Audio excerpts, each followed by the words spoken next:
Di episode sebelumnya kapal Perseus sudah berhasil dibuat, dan sekarang kapal ini dilepaskan dari tiang penyangga dan kapal Perseus sekarang sudah berada di atas sungai. Dan Kaseki sampai menangis karena kapal ini akhirnya sudah siap untuk berlayar. Dan menurut Kaseki, kapal Perseus ini adalah hasil karya terbaiknya sepanjang hidup Kaseki. Suika berkomentar kalau nama Perseus itu terdengar kuat, dan Ukyo menjelaskan kalau nama Perseus itu diambil dari mitologi Yunani. Perseus adalah pahlawan yang membunuh Medusa, sebuah monster yang mengubah manusia menjadi batu. Dan akhirnya saat yang ditunggu-tunggu sudah tiba, dan perjalanan ke sisi lain bumi akan segera dilakukan. Dan seperti yang sudah direncanakan sebelumnya, hanya sebagian orang saja yang akan ikut di pelayaran ini. Dan orang-orang yang tidak ikut berlayar akan tetap tinggal di Jepang untuk meneruskan pembangunan di sini. Semua orang mulai merinding menantikan siapa-siapa saja yang akan dipanggil. Dan Ryusui sebagai kapten kapal sudah mendata siapa-siapa saja yang akan ikut naik ke kapal Perseus. Ryusui sendiri sebenarnya ingin semua orang ikut berlayar, tapi Senku berkomentar kalau semuanya ikut dan ternyata kapal ini tenggelam, maka kerajaan sains akan musnah, dan memang lebih baik tidak semuanya ikut. Ryusui kemudian berkata di depan semua orang kalau perjalanan ini akan sangat berbahaya, dan tidak ada yang bisa menjamin nyawamu akan selamat. Dan dengan resiko sebesar itu, siapapun yang tidak punya tekad yang kuat diminta untuk tetap tinggal di sini. Dan pada akhirnya, berangkat atau tidak itu adalah keputusan setiap individu. Chrome tidak bergeming mendengar ucapan Ryusui tadi, dan Chrome sudah bertekad akan ikut di perjalanan ini. Tapi ada satu orang yang jelas-jelas tidak ingin dipanggil, dan itu adalah Ginro. Tapi Senku dan Gen dengan senyuman jahatnya berkata kalau orang itu diperlukan, maka 10 miliar % mereka akan memastikan orang itu ikut berlayar walaupun sebenarnya dia tidak ingin ikut berlayar. Dan tugas merayu ini adalah keahliannya Gen. Tapi Gen sendiri berkata kalau dia tidak ingin ikut dalam perjalanan ini. Ryusui merinding mendengar rencana Gen satu ini. Sebenarnya jika Gen ikut, maka semuanya akan menjadi lebih mudah. Tapi jika ternyata Gen tidak mau ikut, Ryusui tidak ingin mengambil resiko untuk memaksanya. Dan sekarang Ryusui mulai memanggil siapa saja yang akan ikut berlayar. Yang pertama adalah bagian mekanik kapal. Personilnya ada Senku, Kaseki, dan juga Chrome.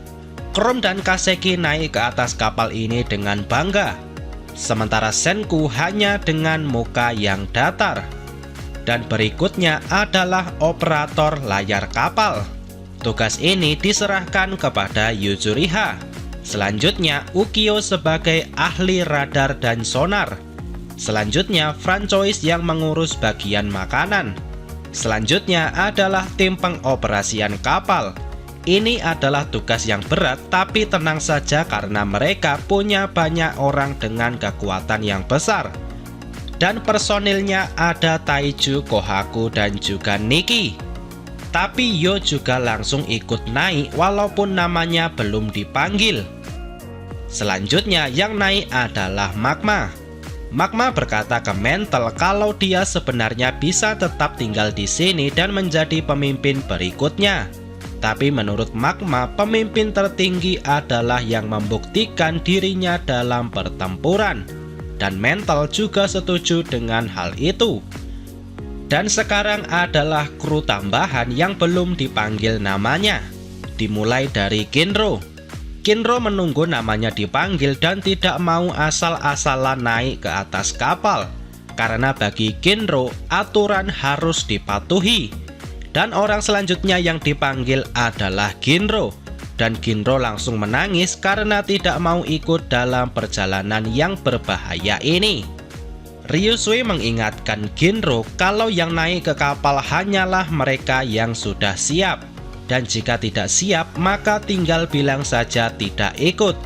Dan Senku berkata kalau mereka yang tinggal di sini juga punya tugas yang sangat penting. Dan Ginro merasa lega karena bisa tetap tinggal di sini.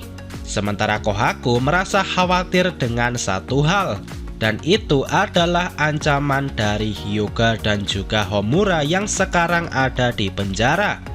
Setelah semua orang kuat naik ke atas kapal, ada kemungkinan Hyuga dan Homura akan kabur dari penjara dan mengambil alih kekuasaan di sini. Tapi Senku sudah memikirkan hal itu dan Senku memutuskan untuk membawa Hyuga dan Homura ke atas kapal. Dan ternyata mereka berdua sudah ada di atas kapal dan masih berada di dalam penjara. Tentu membawa kriminal sekuat Hyuga adalah pilihan yang berbahaya. Tapi mereka tidak bisa membiarkan mereka berdua berada di luar pengawasan. Dan untuk lebih amannya, Kohaku diperintahkan untuk mengawasi dua narapidana ini. Dan sekarang nama terakhir yang dipanggil adalah Gen. Tapi Gen tidak mau ikut karena Gen merasa level kekuatannya sangat kecil. Tapi bagi Senku yang mereka butuhkan dari Gen bukanlah soal kekuatan, melainkan kemampuan mentalis yang dimiliki oleh Gen. Dan mereka tidak tahu musuh seperti apa yang menanti mereka di depan sana.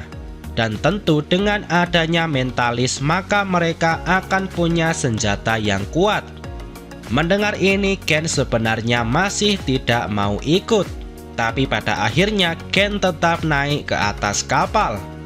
Akhirnya semua orang sudah naik ke atas kapal dan layar kapal ini segera dibuka.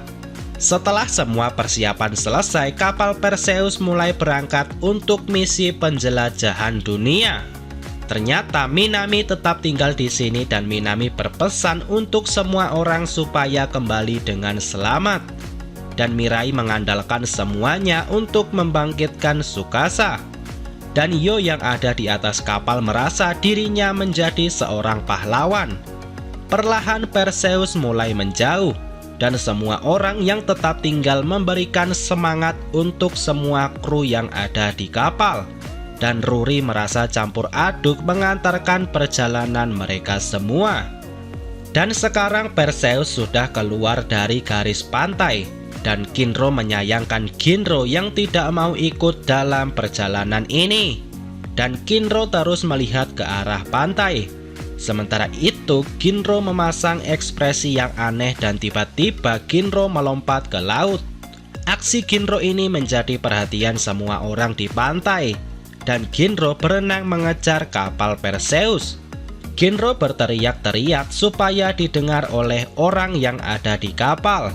Dan Ginro berkata dia juga ingin ikut dalam perjalanan ini. Dan aksi Ginro ini membuat semua wanita di pantai menjadi terharu. Tapi ternyata ini semua hanyalah siasatnya Ginro saja. Ginro sudah memperhitungkan semuanya dan dengan jarak yang sudah cukup jauh, Ginro tidak akan bisa menyusul sampai ke kapal itu. Dan dengan suara ombak yang cukup kencang, telinga Ukyo juga tidak akan bisa mendengar teriakan Ginro ini. Dan setelahnya Ginro tinggal kembali ke pantai dan dia akan mendapatkan pujian dari banyak wanita. Dan Ginro membayangkan dirinya yang menjadi rebutan banyak wanita. Sementara itu di atas kapal, Senku menyadari kegelisahan Ginro. Dan Senku meminta Ukyo untuk mengarahkan radar ke arah pantai. Ukyo bertanya untuk apa melakukan itu. Dan Senku menjawab kalau dia hanya mengikuti firasat. Dan setelah diarahkan ke pantai, ternyata radar ini melihat ada sesuatu yang mendekat. Taiju bertanya apa itu adalah Wayman. Tapi Senku menjawab kalau itu arahnya dari pantai. Dan Ukyo mengira ada seseorang yang mengejar kapal ini. Dan tanpa pikir panjang, Taiju langsung melompat dan berenang kembali dan Taiju berhasil menemukan Ginro di sana. Dan Ginro tidak menyangka ceritanya akan menjadi seperti ini. Pada akhirnya Taiju membawa Ginro naik ke atas kapal, dan Ginro mendapatkan sambutan yang meriah dari semua orang. Senku berkata kalau usaha Ginro ini lumayan juga. Kohaku, Ryusui, dan Nikki menarik ucapan mereka yang mengatakan Ginro ini adalah penakut, dan Gen tidak memprediksi akan ada kejadian seperti ini. Dan Ginro merasa senang karena Ginro akhirnya ikut berlayar bersama mereka. Akhirnya banyak orang menari mengelilingi Ginro dan Ginro hanya bisa duduk sambil menangis di sana. Setelahnya Senku ditanya kemana tujuan mereka selanjutnya. Dan Senku menjawab pemberhentian mereka selanjutnya adalah Pulau Harta. Dan ini adalah pulau di mana para astronot ISS mendarat di zaman dulu. Dan Senku yakin di sana ada harta karun suci yang terkunci di kapsul luar angkasa Soyuz yang menunggu untuk ditemukan. Sekarang dengan adanya harta karun yang akan dicari, pelayaran ini akan menjadi semakin menarik. Dan sekarang kita kembali ke 3700 tahun yang lalu di sebuah pulau tempat para astronot ISS mendarat. Kejadiannya sudah beberapa tahun setelah kiamat pembatuan. Ternyata para astronot ini mengumpulkan mineral-mineral berharga dalam satu wadah. Dan salah satunya adalah cincin pernikahan Yakov dan Daria yang terbuat dari berlian. Semua mineral berharga ini diletakkan di dalam satu toples kaca dan para astronot mengamankannya di kapsul luar angkasa. Waktu terus berlalu dan sekarang Byakuya sudah sangat tua. Dan jumlah manusia yang ada di pulau ini juga sudah semakin banyak. Dan untuk meninggalkan sesuatu untuk masa depan, Byakuya akhirnya menciptakan 100 kisah yang nantinya akan terus diceritakan secara turun-menurun. Dan pada akhirnya cerita ini sampai juga kepada Ruri. Dan suatu hari Senku meminta Ruri untuk menceritakan seluruh kisah ini kepadanya. Dan kabar Senku yang menginap di kamarnya Ruri ini menjadi perbincangan banyak orang. Dan Ginro merasa Senku sudah berbuat terlalu jauh. Tapi orang lain juga paham kalau Senku pasti ada maksud yang lain. Kembali ke tempat Senku dan Ruri. Ruri bertanya apa Senku sudah siap mendengarkan 100 kisah ini. Dan Senku tidak paham kenapa dia harus bersiap-siap. Dan akhirnya malam itu Ruri menceritakan kisahnya mulai dari bagian pertama. Akhirnya malam sudah berlalu dan sekarang sudah pagi. Gen berinisiatif membawakan sarapan untuk mereka berdua. Dan dari bawah rumah, Gen mendengar Ruri yang masih bercerita tentang ikan yang beracun. Dan Gen akhirnya tahu kenapa orang-orang desa Ishigami bisa bertahan sampai ribuan tahun. Selanjutnya Ruri berkata akan mulai menceritakan kisah bagian ke-8. Padahal ada 100 kisah yang harus diceritakan. Dan Gen melihat Senku yang sudah kejang-kejang karena mendengar cerita yang begitu panjang. Pada akhirnya mereka istirahat dulu dan meminum minuman yang Gen bawa. Senku berkata kalau dia mencari informasi tentang mineral. Dan jika kalian sadari sebenarnya nama orang-orang desa Ishigami ini mengambil referensi dari nama mineral. Contoh gampangnya adalah krom yang mengambil nama kronium. Dan Senku yakin pasti ada penjabaran tentang mineral di 100 kisah itu. Ruri mulai bercerita lagi. Nama Kohaku atau Ember adalah permata berwarna kuning yang berkilauan dan transparan. Nama Kin atau emas itu adalah pasir kuning yang berkilauan. Berlian adalah permata yang transparan, yang berkilauan dan sangat keras. Dan semua itu tertidur di dalam kotak harta karun. Dan Senku bertanya ke Ruri apa ada cerita tentang platinum. Dan memang ada, dan platinum itu tersimpan juga di dalam kotak harta karun. Flashback akhirnya berakhir dan kita kembali ke kapal Perseus. Platinum tadi adalah alasan Senku ingin pergi ke Pulau Harta. Platinum sendiri adalah mineral yang sangat langka, yang bahkan lebih langka dari emas. Dan dengan sepotong kecil platinum saja itu sudah cukup bagi Senku. Nantinya platinum ini bisa dijadikan katalisator untuk membuat asam nitrat, yang artinya dengan adanya platinum mereka bisa membuat cairan pembangkit sebanyak-banyaknya.